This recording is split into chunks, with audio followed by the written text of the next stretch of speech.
Harvest time in Fairmount, Illinois. Lynn Rawscheib is a ninth-generation farmer.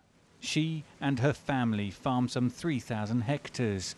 60% of that is soybeans.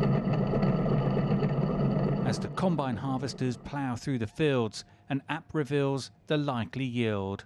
I can go in and I can do what they call a remote view, and I can see what exactly my combine operator is doing right this second.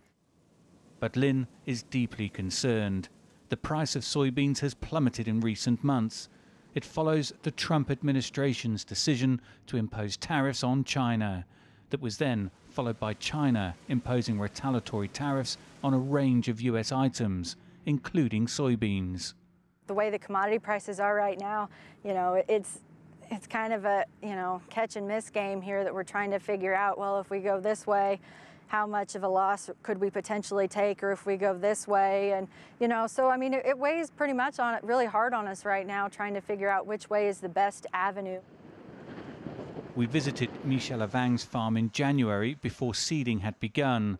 She was concerned about the possible tariffs then, but she is even more worried now that harvest time is here and the situation has still not been resolved. Well, of course, the tariffs put in place, we've lost a huge share of the market for our soybeans and many of our other agricultural products. Our farm income is actually down 50% from where it was 5 years ago. We're also seeing farmers take on huge amounts of debt to try to get through this downturn. And of course, we're seeing higher bankruptcy and increased farmer suicides. Illinois farmers have much to lose. Last year, China imported almost 60% of all US soybeans exports, with the state of Illinois the largest producer. The harvest period in this part of Illinois has been hit by bad weather in recent weeks. Despite that, most farmers here are expecting a decent yield. And although the focus is on this year's harvest, for many farmers, attention is already turning to the future. The White House has pledged to provide up to $12 billion in aid to farmers impacted by the trade dispute. But Rawscheib doesn't see that as a solution.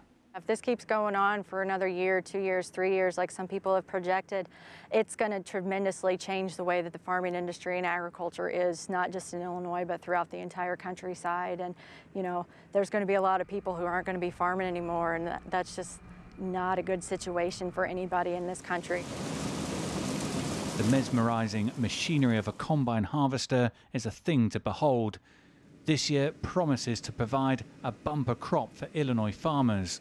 But for many, the outlook remains bleak.